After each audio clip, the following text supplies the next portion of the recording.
family-centered, Christian-based, grown in the heart of the Midwest. Talking to people from all walks of life. The world needs more encouraging stuff, honest conversation. I always put my biblical spin on everything because that's my foundation. My name's Bubba. What is up?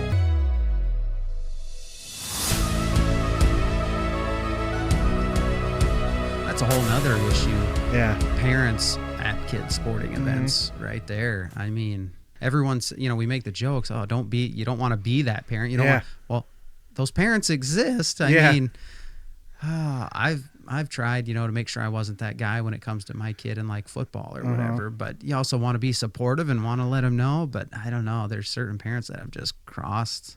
Yeah. They crossed that line. Yeah. And I mean, it makes it hard on coaches and What is up, everybody? Welcome back for part 2 with founder of Wapsie River Rat Fishing and co-founder of Wapsie River Rat Adventures, Mason Schares. Part 1 of his episode was good. If you didn't watch it, you better go back and listen to it. We talked about his upbringing. There's some trauma in there. There's some alcoholism in there, but there's healing in there as well. Okay, and we got into where'd the passion for the whole bait-making business and YouTube videos and what direction is it headed? We got into all that. So go back and watch that if you haven't already. This week, we're going to get into his segments. We're going to have some fun and probably get a little serious there at the end. Hopefully, we're going to encourage you, maybe challenge your way of thinking. I don't know what it's going to do. But speaking of encouraging, you guys know how I start off these part 2s. I always give a couple shout-outs. Got to give a shout-out to my buddy Jim Gillespie at the Steve Brown Art Center in Jessup. He has a vision to build a rent-free house for aspiring artists and create this thriving community where art flourishes. All these people will have to do is take care of the house and the grounds while they live there, and then they can just work and hone in their craft. So check out the Steve Brown Art Center on Facebook. Support that if it's your thing. If you want some nice quality artwork for that home, office, or cabin of yours, like the wood duck I got right there, go to TonyThomasArt.com. This guy paints anything and everything, and it's top notch. We're talking nature scenes, biblical portraits, cityscapes, southern staples, and he'll work on a commission. Like if you commission him, you can hire him to paint something for you specifically, and he will do that. Go to my buddy Tony Thomas, TonyThomasArt.com. Tony and Phyllis. Phyllis was the daughter of Phil Robertson. I want to say that was episode 52. If you want to go back and watch their episode. That was a good episode. That was good. Yeah. That was really good. Phyllis is just releasing she just announced today she's releasing a book this summer. I think it's going to come out in June, called I Never Knew, based off of the first words Phil told Phyllis when he met her. Said, I never knew. I never knew. So she's blowing up social media at this time, but plugging that book. One more shout out. Pastor Corey Brooks, the rooftop pastor. You guys remember him? I had him on. He is still doing his walk across America, raising funds for the last bit needed to put up that Leadership and Economic Opportunity Center. So kids on the south side of Chicago got a place to go to get life skills. If they've had a hard life, they can learn. They can get their high school equivalency. They can learn the trades. They can learn how to work in the restaurant business. They can do all this stuff to get them off the streets, do meaningful stuff after school instead of join gangs and deal drugs and slip into poverty. He's trying to bring generational change to O Block in Chicago. Check it out, projecthood.org. That's where you can support it. Follow Corey B. Brooks or Project Hood on social media. He's documenting this thing every single day, 12 miles a day, every day, Monday through Friday. And then he's coming home on the weekends to preach. So check it out. It's the biggest, most encouraging thing happening in the country to actually bring change to people's lives. And it starts with Jesus first. I tell you that. All right, Mason, welcome back. You ready to get into these segments? Yeah, sure am. Let's do it. You picked the Pastor Tommy segment. This is when you get to heaven. And yes, to all my audience, you can know for a fact that you are going to heaven. All right. When I grew up, I didn't know that. I thought nobody knew. No, the Bible says you can know if you confess with your mouth and believe with your heart that Jesus went to the cross, rose from the grave, you can be saved. That's all there is to it. Okay, but it's going to change you. I promise you. When you get to heaven, if there's a theater room and you can watch any event in history, it could be biblical, it could be historical, it could be American, it could be European, it could be anything in all of history, it could be creation.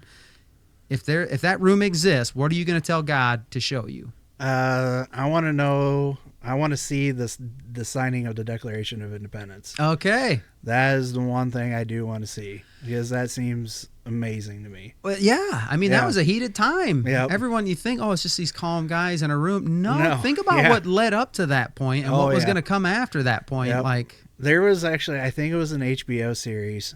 One of the signing of the Declaration of Independence, he was actually like a lawyer type of some sort. And they actually had to figure out the words, the language to put into the Declaration of Independence, and they were arguing over it. Oh, I'm sure, yeah. And they were arguing over it like crazy, and showed him how he had to go out and follow Benjamin Franklin out to France to try and borrow money from all these other countries so they can start their own type country, which was the United States, Yeah.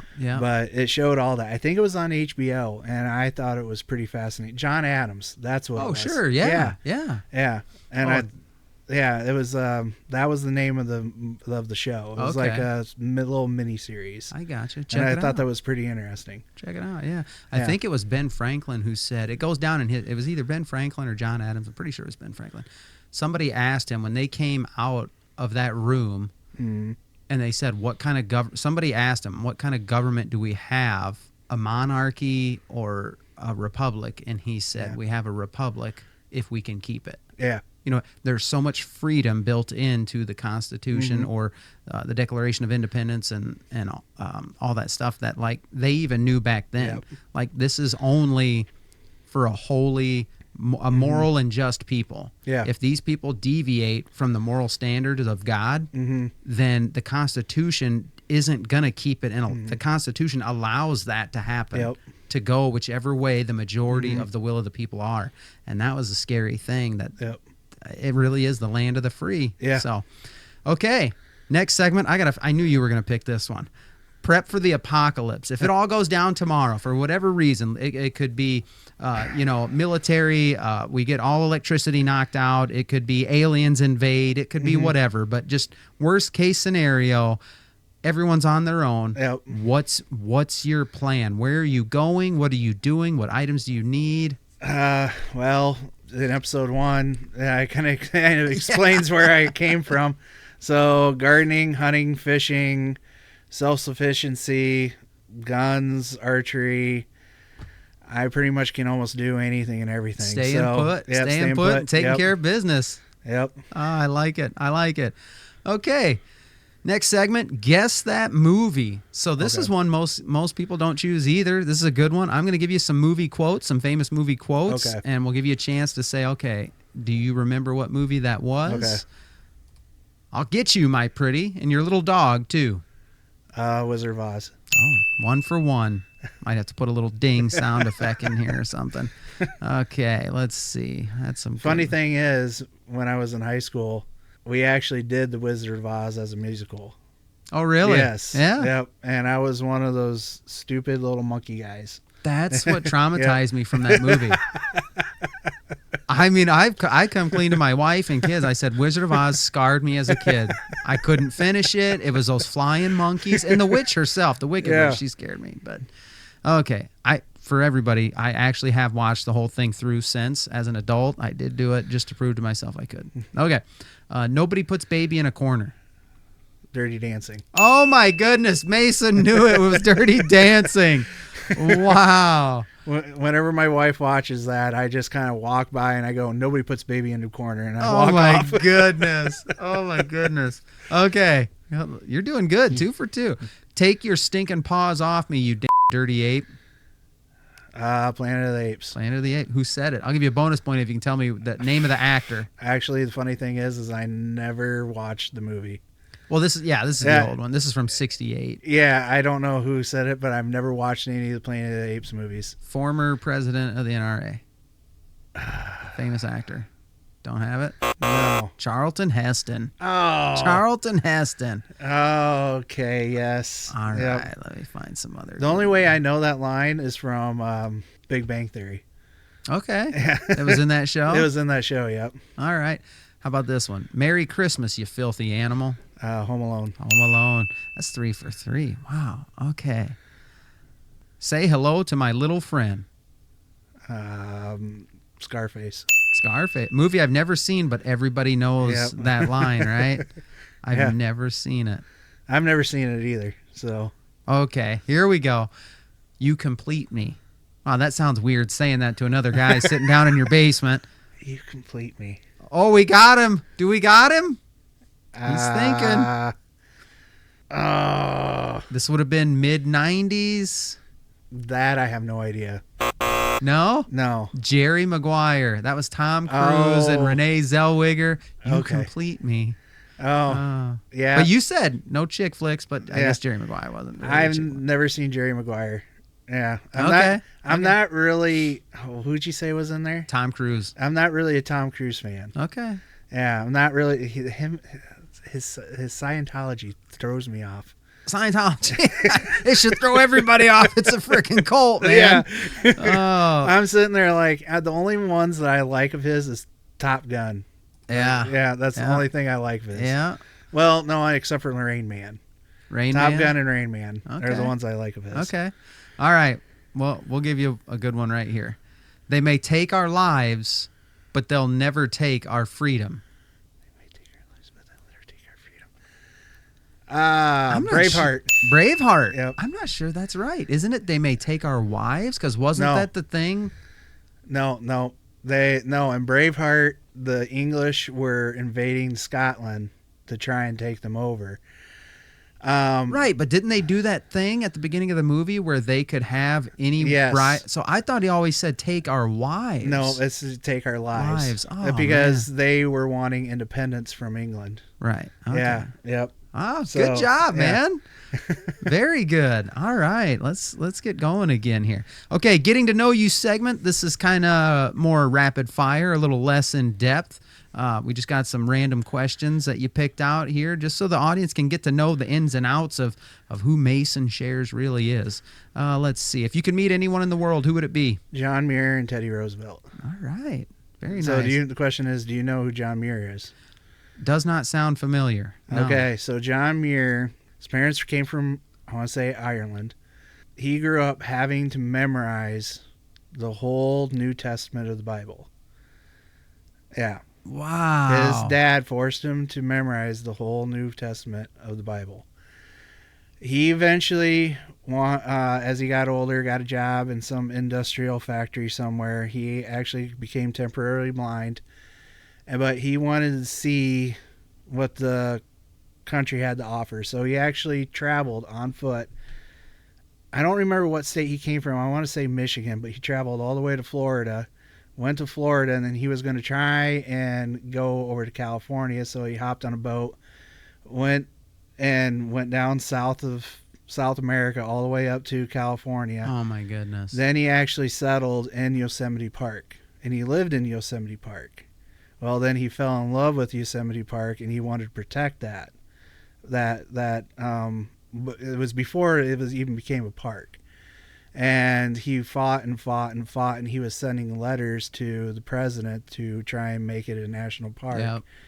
So Teddy Roosevelt actually went over to where John Muir is, where he was living. Yep. And seen Yosemite Park, but didn't do really anything about it to try and make it a national park or a monument or anything at the time. Yeah. Another president did it for him, but he fought because he was more John Muir was more of a preservationist, like a no use of the environment or any natural resources whatsoever.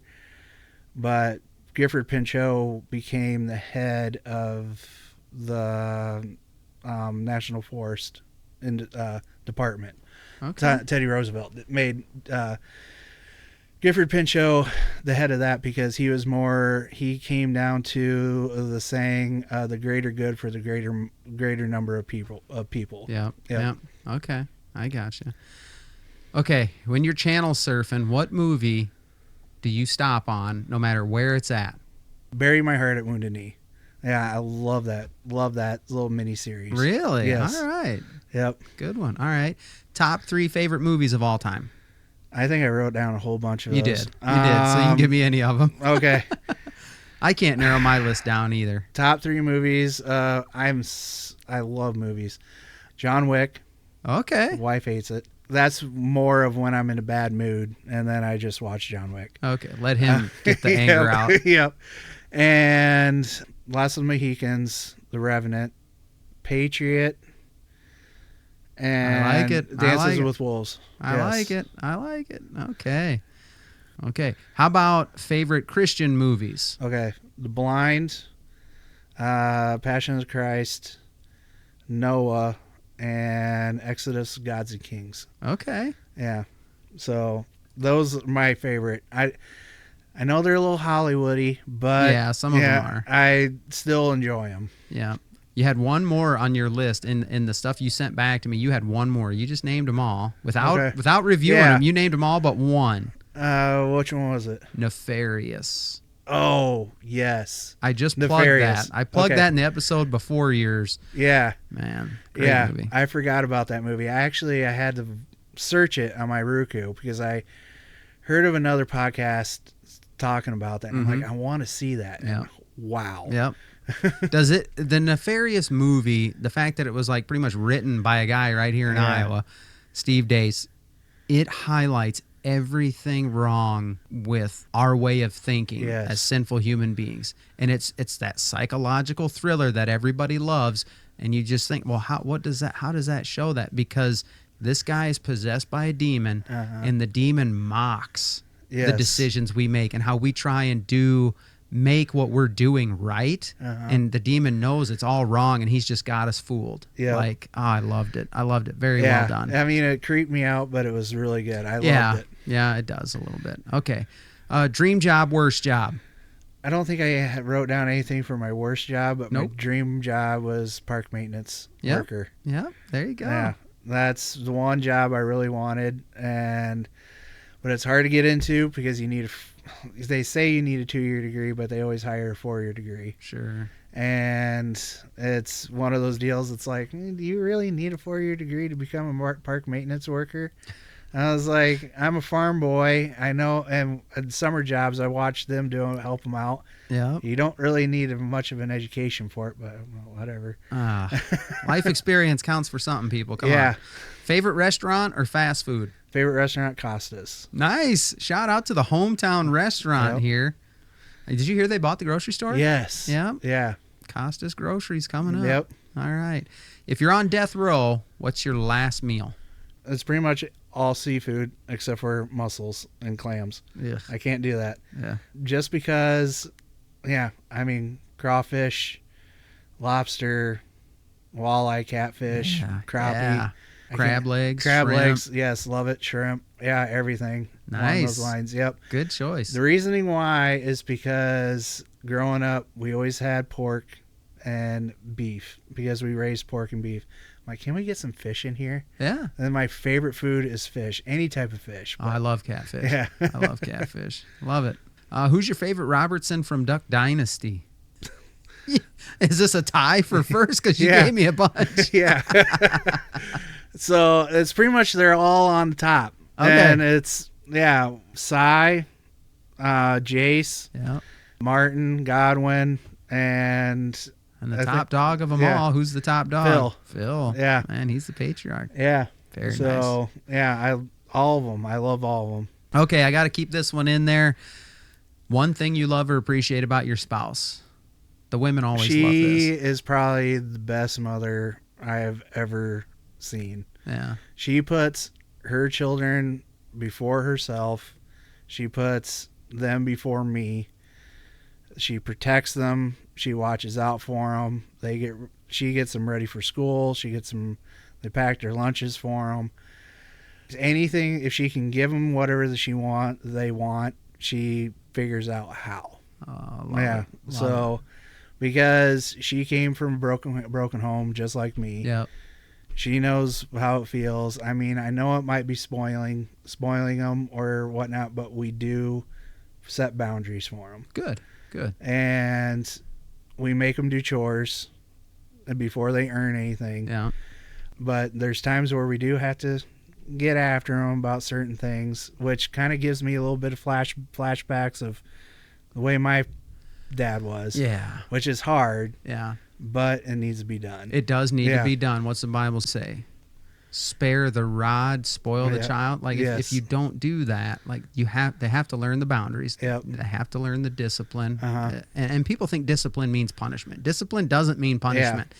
Discipline means to train, to disciple. Yes. It does. Punishment is punishment. It's consequences for something they've done. Yeah. Well, you're disciplining them to not do the things that cause the bad consequences. So that's good. They need it. I mean, for the one thing is that I know we don't really set boundaries much with our boy with the tablet, but the one thing we absolutely found out about him is that he had a hard time talking. He had a hard time speaking. Okay. That had to do something with getting tubes in his ears because of ear infection and language and whatnot. But that's where he learned how to add, subtract, multiply, and divide at 4 years old. Nice. That's where he learned how to read before other children in his grade. Gotcha. We do keep an eye on what he's doing on the tablet. And we do set boundaries on that. And I mean, that just blows me out of the water because he's always learning from what he's seeing on there. Good. There's a good side to technology as long as we can harness that. Yep. Absolutely. If you could delete one thing from the world, what would it be? Ego. That's the one thing that drives me nuts because when my dad was drinking, he had such a high ego. Really? Very high ego. You could see him acting a fool, and he thought he was probably 10 feet tall and bulletproof. Yep. Yeah. Like nothing he would do was ever wrong. Okay. And I see it in a lot of other people, and I avoid them, because I don't have a high ego. I very rarely have a high ego. I don't go around bragging I'm invincible. I can't stand that about people. It's like one day you're going to hit rock bottom and you're not going to like it. Yeah, that's right. And some people have to hit that rock bottom before they realize, maybe I do need to not drink. Maybe I do need to give Jesus a look. They just got to go through a certain amount of suffering. Yep. Now, this is a good one. What is one thing you've changed your opinion on? Okay. Abortion. So, growing up, I was more of, I don't know what they go through, women go through and all this stuff, or, let them make the choice. I'm not a woman. Yep. One day, I'm not going to mention names or anything, but we found out kind of the reason why that Ashley and I were having problems getting pregnant was because she has a thyroid issue. Okay. Well, that thyroid controls anything and everything. Sure. So when we did finally get pregnant after she started taking her medication regularly, she had to go to her, what are those blood doctors? What are they called? Okay. I don't know. Oh, anyway, they had to monitor her thyroid levels and everything and adjust everything during her pregnancy because I guess the amount of the chemical or whatever thyroid levels helps develop the baby's brain. Okay. And everything. And I did mention that to someone and they're like, well, how are you going to handle, if he comes out with Down syndrome or something like that or anything? And I'm like, we're not going to do anything. There's sources out there for us to help us with that. Yep. Resources for it. Sure. And everything. Oh, I don't know if you're going to be able to handle that. And I'm like, we're not going to do nothing.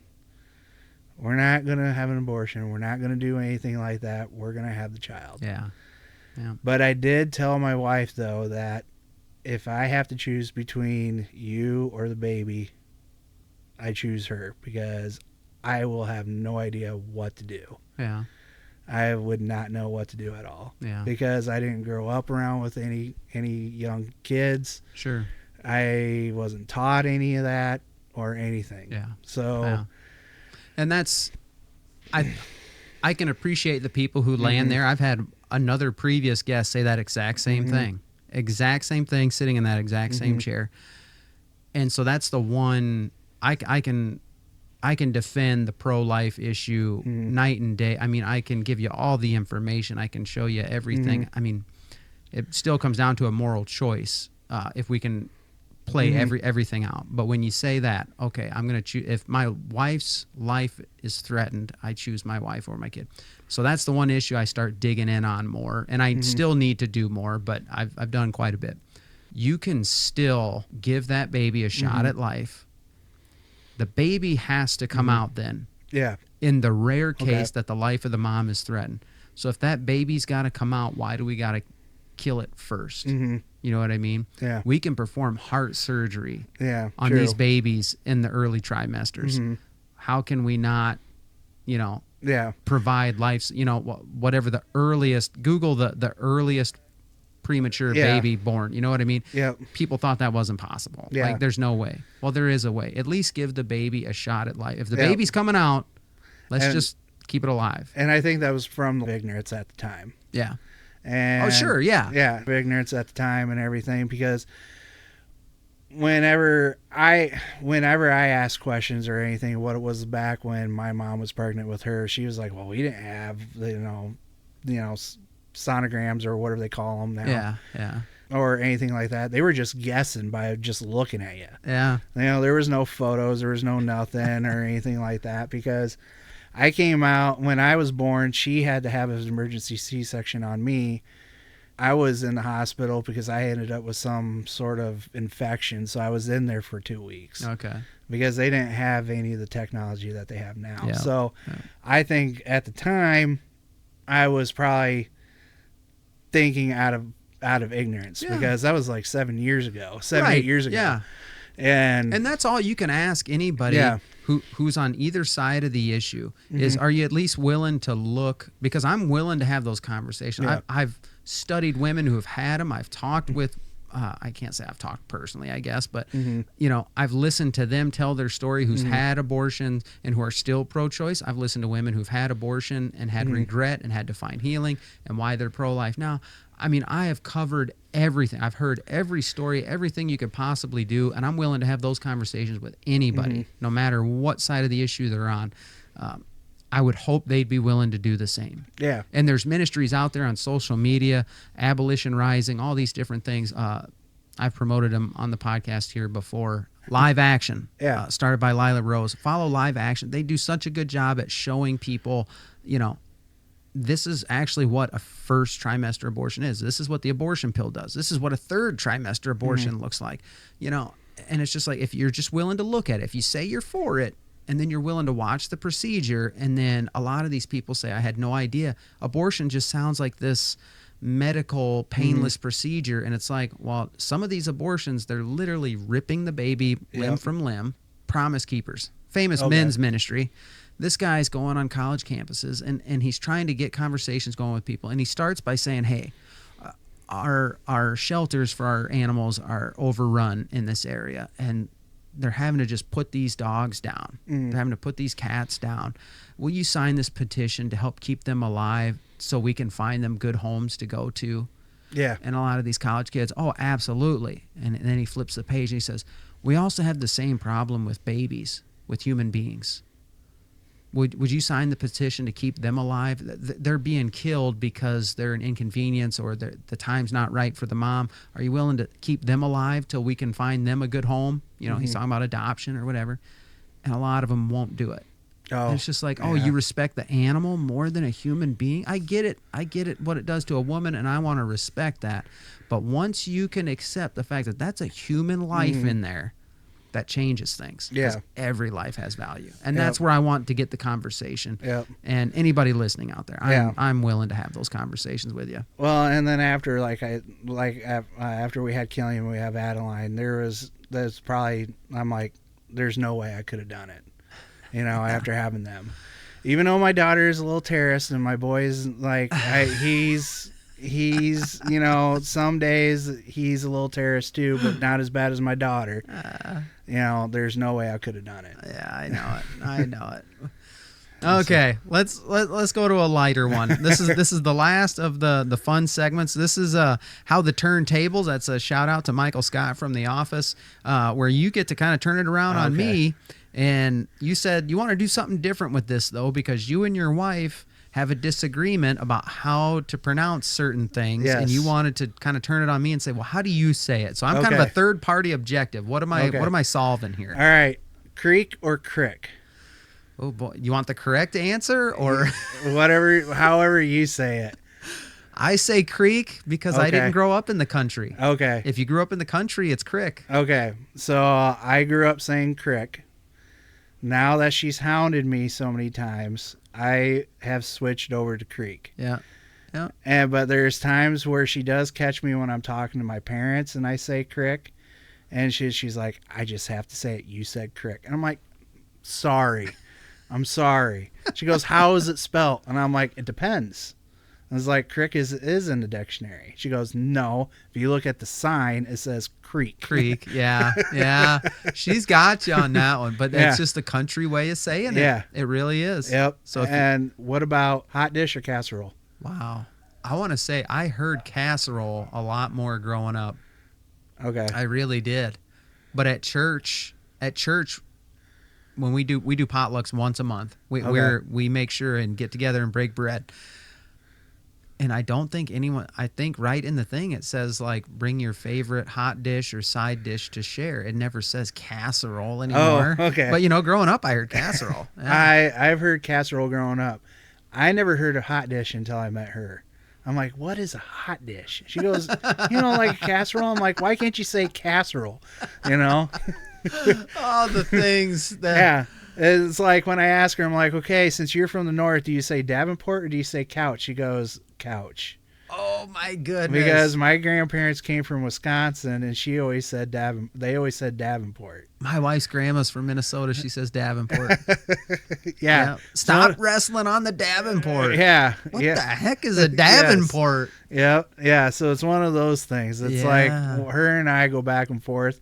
Just like how I view Maidrite or Sloppy Joes as the same thing. Yeah.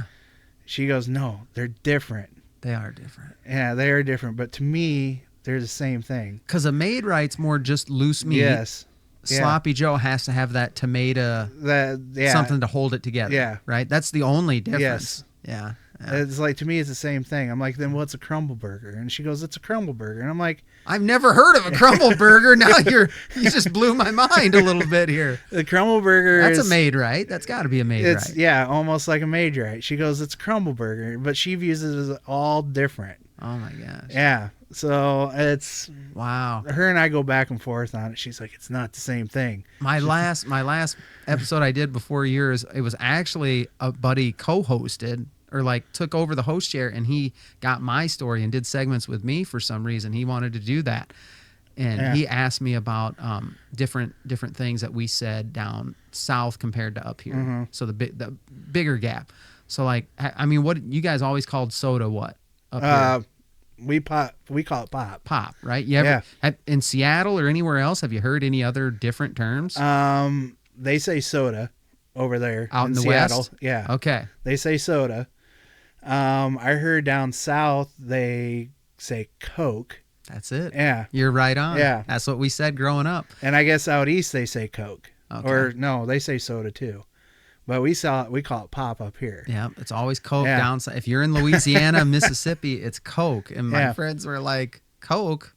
That's dumb, because then you got to clarify what kind, right? I was like, so is it acorn or acorn? I always said acorn. You always said acorn? Yeah. Phil and those guys say acorn. Yeah. Or is it pecan or pecan? Okay. Now that, again, it's the dialect. Growing up, and when I still had an accent, it was pecan. Really? Yep, it was pecan. Now, since I'm not fully north on it yet, it's not pecan, but it's pecan. Okay. So it's like I mix the two together. It's dumb. Yeah, that's because I say pecan pie.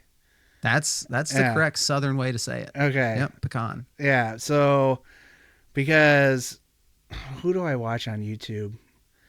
They partnered with some family that makes that harvests pecans. Okay. He goes, it's pecan. I'm like, no, it's not. Oh, no, not below the Mason-Dixon line. It's not. So better change how you're saying it there, buddy, if you ever head south. Yeah. Oh, that's good. These are conversations we need to have. This is stuff that's important to the world right here. All right. We made it. We made it to the final segment, the What Is Up segment. You picked a good one. I don't think anybody has actually talked about this on the podcast before, and this is what I wanted this to do, at least give people an opportunity to talk about some of these hot button issues and know that it's okay if we agree or disagree.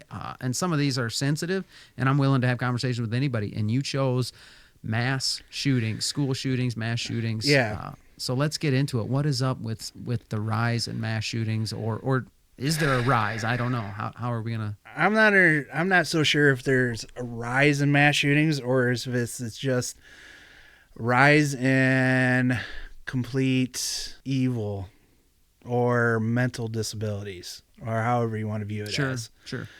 I say evil and mental disability can be one of the same thing depending on how you view it. Yeah. But everybody I talk to, but a lot of things that I see online or people sharing stuff, and I've seen people wear shirts that say something along the lines of guns and the Second Amendment, getting rid of them. Yeah.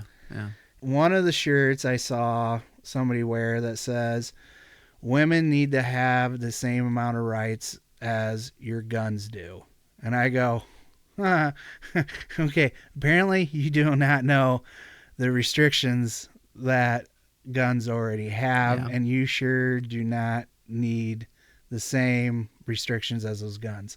Because if you did, you wouldn't be able to go into government buildings. Yep. You wouldn't be able to go into any buildings that consumes alcohol. You would have to have papers. You would need this, you need that, you need, I can go down a list. And you would not like that one bit. Right. And I think it's just ignorance on their part. Because like I said, with the whole abortion thing, there were certain things that I did not know that we had at the time. Yeah. Where, like, if you go and view an AR-15 and you're like, oh, that's an assault weapon. I'm sorry, but it depends on what caliber gun and how that gun is mechanically operated. Yeah. Yep. Semi-automatic, fully automatic. Yeah. Yeah. So, and I just think it's that. And then also, I listened to, what podcast was it? I think it was your podcast where the guy said we're like 46 in the state for mental health. Yeah. And stuff like that. We need more resources. More to resources help with for that. Yeah. Yeah. I actually called one of our local. Is she a Iowa senator now? I think she used to be a representative, Sandy Salmon. I called her up and asked her to explain to me, because I saw they were actually going to start taking away some funding for mental health resources. And I said, you got to make this make sense to me. If you guys all know this is like the number one thing. And she actually did. She said, it is the toughest issue we face right now. It takes so much money and so much resources to try and address everything and give people what they need. And she just said it's something we struggle with, trying to get the money, because it would take so much more than we could even give. She says, we know we're coming up short already. So reach out to your local representative, your local senator in Iowa, and ask them about that. Because mental health, it's not good anywhere. Mm-hmm. It's really not. But when we're talking these shootings, mm-hmm. We can talk about all the different things. No one wants a loss of life, especially the Christians. We understand every life is valuable. Then we got to say, okay, well, here's a real world problem. How do we fix it? Okay, let's look at the far extreme. One side would say, no guns, mm-hmm. none. Your realists understand in America, that is just not a likely mm-hmm. possibility. Not where we're at right now. Yeah. You can't. No. You can't, because there are going to be people who will disobey the law mm-hmm. and hide their guns. Okay? So you can't get rid of them all. Because to me, I would say, okay, there's your answer. If we could wake up tomorrow, every single gun is gone. Mm-hmm. Okay, that's it. No, we will have no more lives lost because magically all these guns, we won't have any more lives lost to gun violence. There won't be any more mass shootings. They'll find a different way. Correct. So now we're getting back to the intent. It's the person, not the procedure kind of thing. Okay. So that's the one extreme. Okay. Could we get rid of them all? No, it's really not a possibility. The other side is, okay, the laws are the way they are. Guys like you and me follow the laws. We should be allowed to have handguns, rifles, hunting rifles. We should be allowed to have whatever we have because we're law-abiding citizens. Then the restrictions start coming into play. You have a felony, you shouldn't be able to have a handgun. Yep. Are those strict enough? Because basically the ones, it seems like, that are going to commit these murders, these mass shootings, it doesn't matter what law there is. They're going to carry it out. And everyone says, okay, assault rifles. We're talking automatic or semi-automatic long-range rifles. Let's get rid of those. Let's just start with those. Nobody needs those. Nobody needs the huge magazines. Nobody needs all that. And then that's the Bondi Beach, the most recent one we had. That was a semi-automatic bolt-action rifle. It wasn't a semi-automatic. Or bolt action. There's bolt that's action. What I meant. Yeah. Bolt action. We'll edit that. Bolt action. I mean, and you can see him just feeding the rounds one by one because he got in the position he wanted to. That comes back to, okay, it's a spiritual problem. Okay, if he didn't have, I heard they planted explosive devices as well that were either recovered or didn't go off or whatever.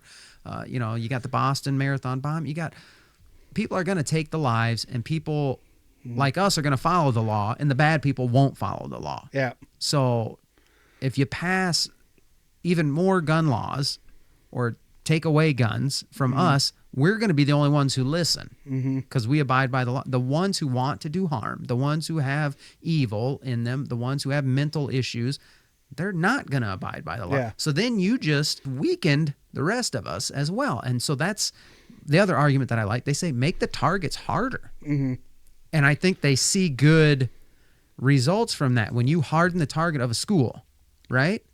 Security, law enforcement, whatever, most people are going to think twice before they walk in there and try and do something. So I thought we were going to, after the Uvalde shooting, I thought we were going to kind of bolster this program, start a program and like we did with the federal air marshals after 9/11.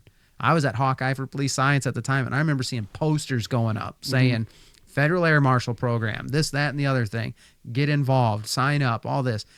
Well, if we did that where every school had one or two resource officers that were always there, well, that's a much harder target. Yeah. Now, I get it. It might be a little more traumatic for kids to see, a police officer at school or two police officers at school, but I mean, my thing is as long as I'm a fan of that too, as long as the parents understand and they explain to the children why the police officers are there.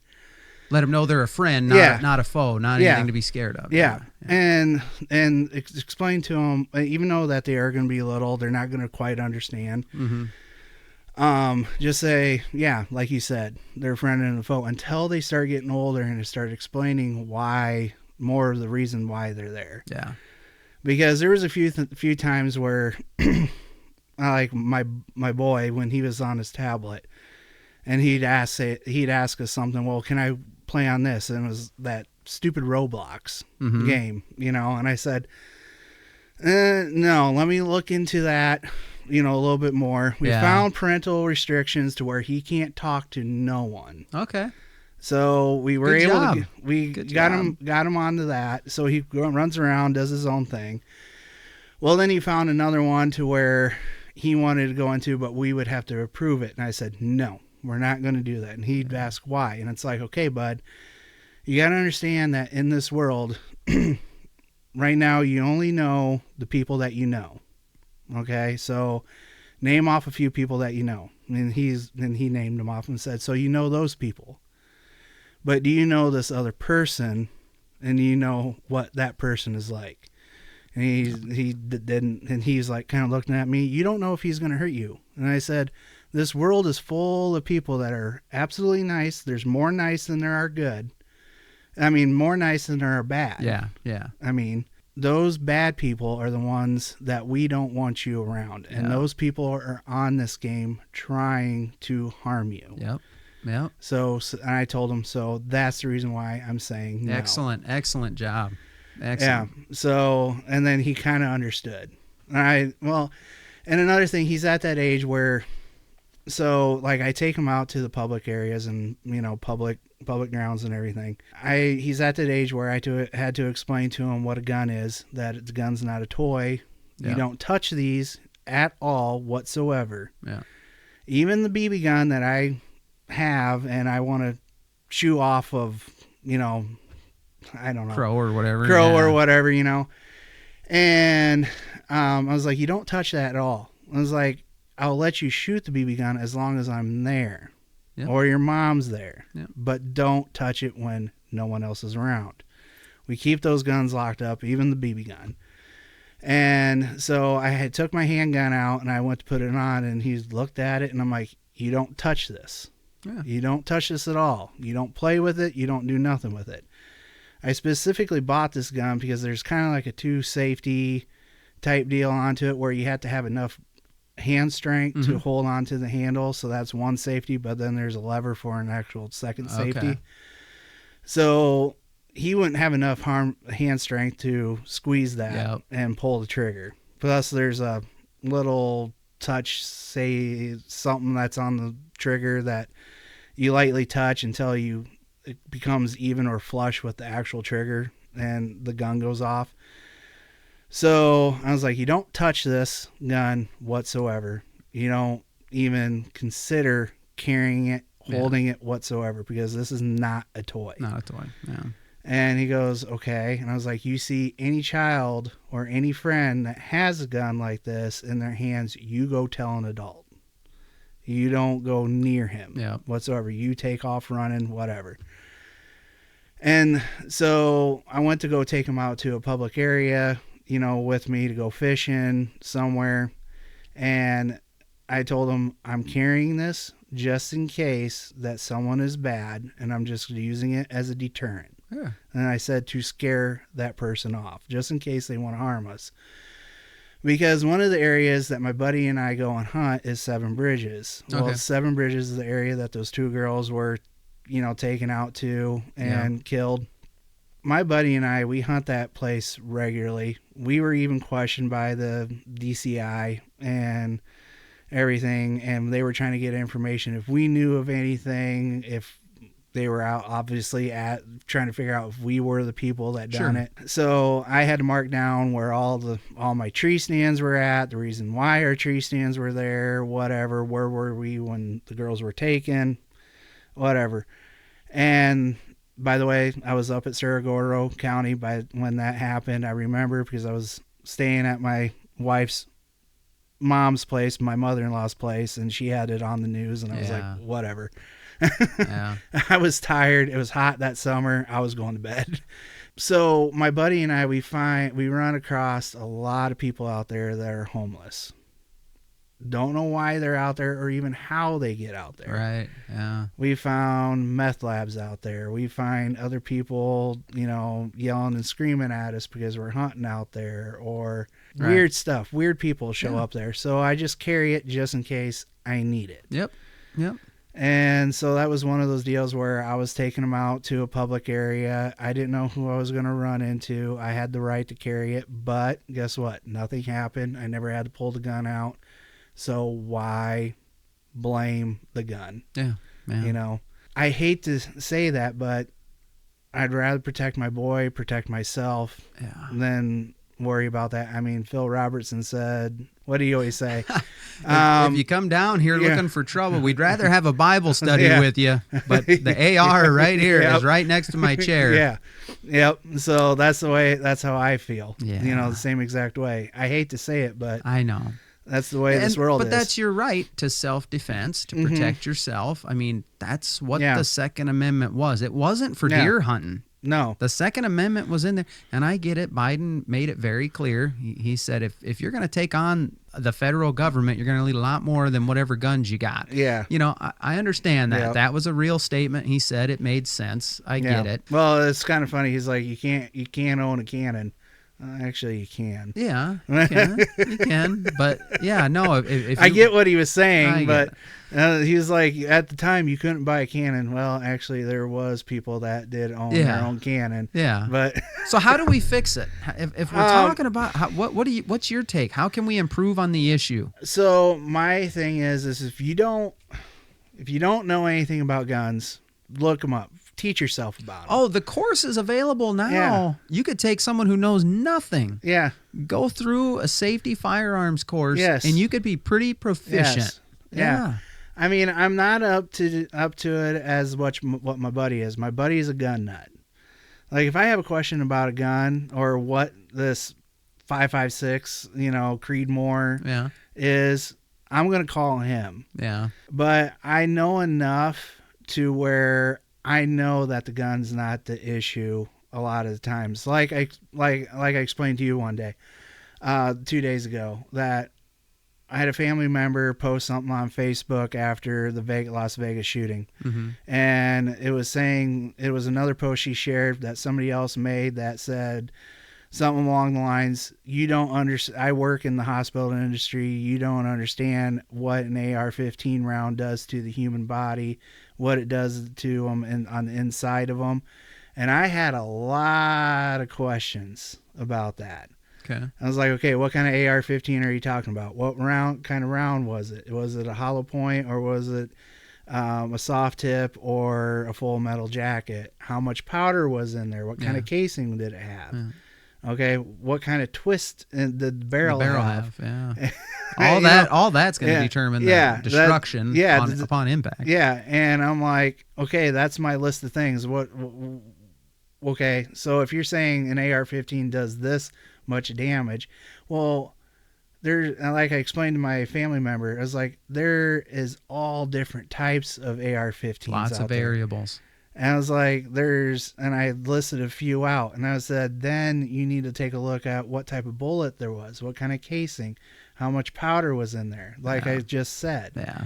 And she goes, oh, I didn't really know that. And I was like, that's the reason why you need to get up on your research. Yeah. She goes, well, I don't really need to know anything. Then she started arguing with me. I'm like, actually, you kind of do when you put that kind of statement out. If you're going to post. Yeah. Yeah.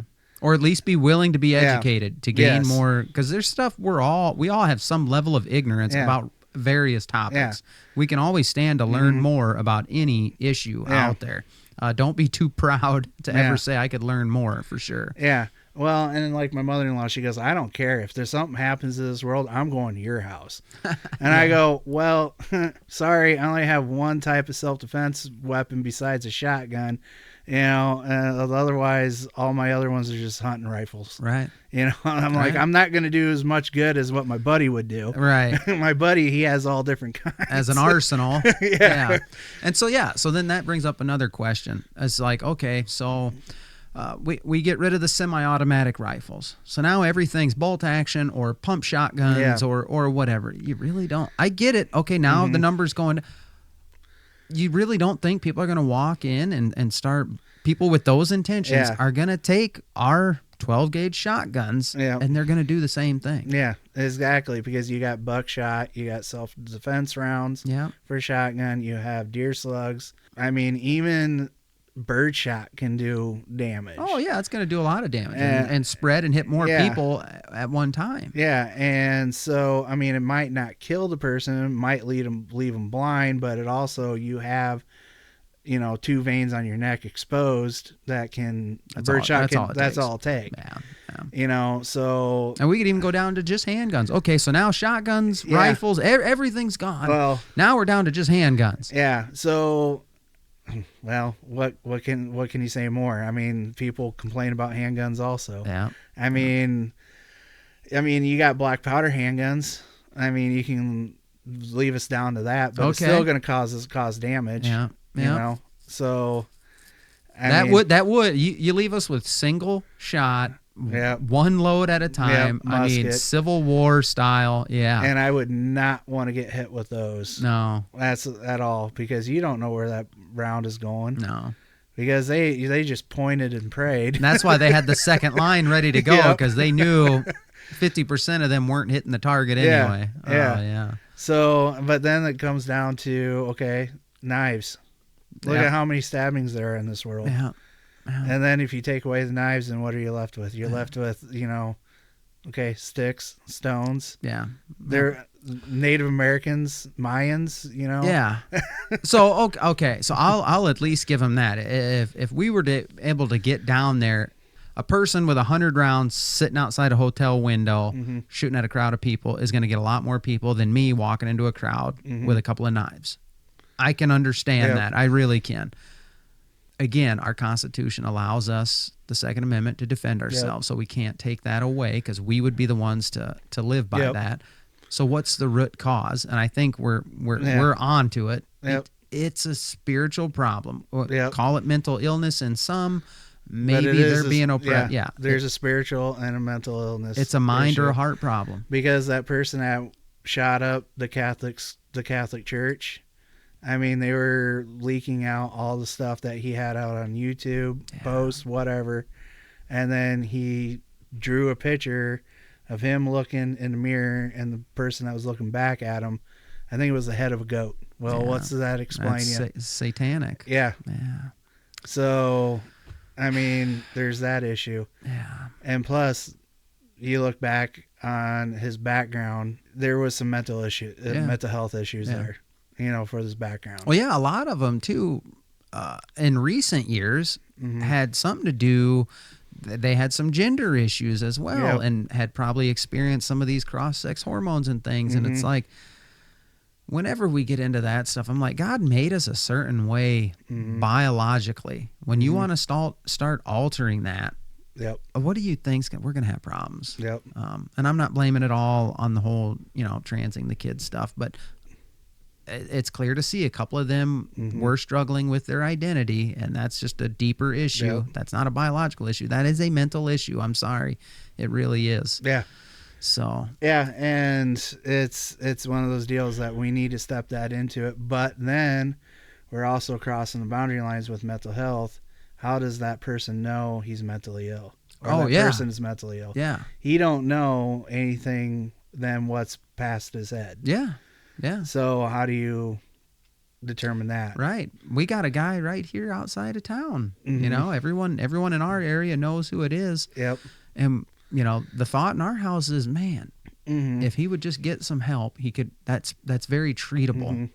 Yeah. But there's no one there to make him do that, so he doesn't even understand that the stuff going on in his head isn't that he doesn't need to carry his license plates around. That he doesn't need to make a scene at the convenience store. Yeah. Well, and then there's for me, for my background, I do have depression issues. Okay. And there was one time where it was during COVID. I was working a lot of hours over at the job previous to Gator. We were out of product. We were working almost 7 days a week. And so I was away from home a lot. I was short-tempered. I was angry all the time. Yep. I was missing out on my kids, missing out on stuff with my wife. And then they're like, you need to go see someone. It's like, you are very short-tempered. You're short with others. You need to go see someone. And so I did. They got me on medication. That pretty much helped. Yeah. And then everybody started, other places were hiring. I was looking at what they were getting paid. And I was like, okay, I need to change. Yeah. Before that, though, did you know, like, my attitudes idea. Was in the dump, I was treating people bad, stuff like that? I had no idea. Really? Until somebody pointed it out to me. Oh, good for you for listening. Yeah. So that was, I had no idea. So ever since then, I haven't had a problem. I mean, I had a buddy call me up one day. He was on the verge of ending it. And I was like, what are you talking about, dude? And he goes, I'm just there. I'm done. And then he's like, how do you deal with it? And I had to sit there and explain it to him. This is what I do. And I told him some things that I learned from the Unashamed podcast. And then I was like, what's the other issues? And then I'm like, okay, why? Why do you need this? Why do you need that? Well, I never had it before. I was like, okay, well then you can't do anything with it now, or you can't change it. Who are you going to turn to? And he goes, oh, I don't know. I'm like, why don't you just turn to Jesus? Yeah. And I said, turn to him, let him deal with it. Say, this is you. I can't do it no more. Can't handle it. Help me. This is all for you. Yeah. And then 2 days later, he went to the doctor, got on some medication, and then he's thanked me ever since. Yeah. Yeah. So yeah, you got to be willing to get the help for sure. If you need help, reach out, get the help. Yeah, I got a sticker right here for Alive and Running. They're 24/7 mental health, man. There are resources available to help you. Yeah, for sure. You just got to be willing to take advantage of them for sure. Yeah, reach out and talk. So, yeah, man, I think that's the only explanation for it. It's a spiritual issue, and I got a clip after one of the riots back in 2016, 2017. I think it was in Wisconsin, and they had some community leaders come together, a pastor and stuff like that, and he said, there's all kinds of laws, ceremonial law, civil law, moral law. And he said, we got these issues with these riots and all this stuff, and there were guns involved. And he said, they're breaking laws. You're just going to have to keep building more prisons and bigger prisons, because all they're going to do, more laws are going to be broke unless we address the moral law. Yeah. There's a problem here. We got to get people back on the right track who want to do the right thing because it's the right thing. It's a spiritual problem. That's it. He goes, you're just going to have to keep building more prisons until we address this problem. Yeah. That's all reactionary. Let's get to the root cause and say, okay, let's help these people. So this kind of evil does. But the fact is, we're always going to deal with some level of evil in this world because it's fallen. And that's why I sign off all the time on the podcast. The Bible gives the best answers and explanations for this world and for why we do what we do and make the mistakes we make. It makes the most sense to me, guys. Like Phil said, you got a better story? I'd love to hear it. Yeah. But I don't know. I'm 45 years in, and this is it. I'm never moving off of this. The Bible is true. Yep. Jesus is real. God is real. Has the power to change things in a mighty way. Seen it too many times to argue with it. All right, Mason, I got to thank you for coming on, man.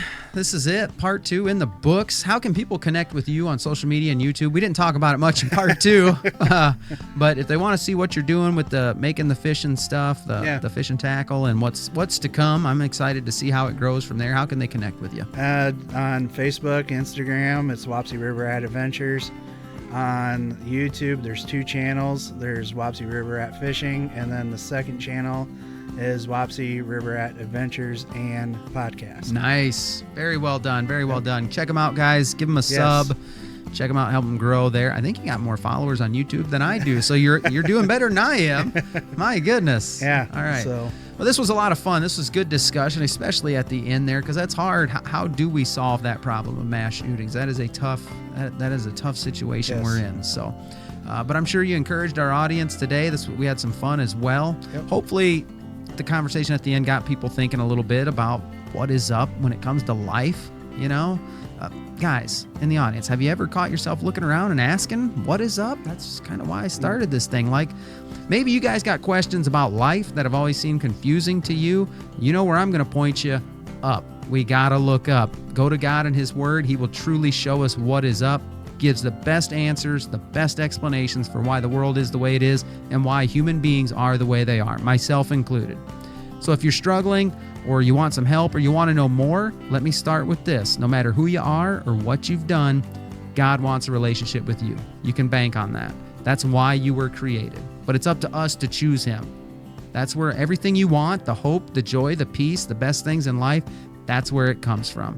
There's nothing else that's going to fill that void in your life other than a relationship with Jesus. So if you want to go deeper or talk one-on-one, you can email me, whatisappodcast@gmail.com. I will make time for you and try to answer any question you might have. If I don't have the answer, I'll get you in touch with somebody that I think does. Just reach out. Maybe leave a comment. Let me know what you're thinking. I'd love to interact with you and talk with you guys some more. So for me and my guest today, Mason Schares of Wapsie River Rat Fishing and Adventures, we thank you so much for listening. We hope it really encouraged you, maybe even challenged you. Lord willing, I'll talk to you on the next one. Thank you, Bubba. Thank you for having me. Thanks for coming on, bud. Yeah, thank you. Very good.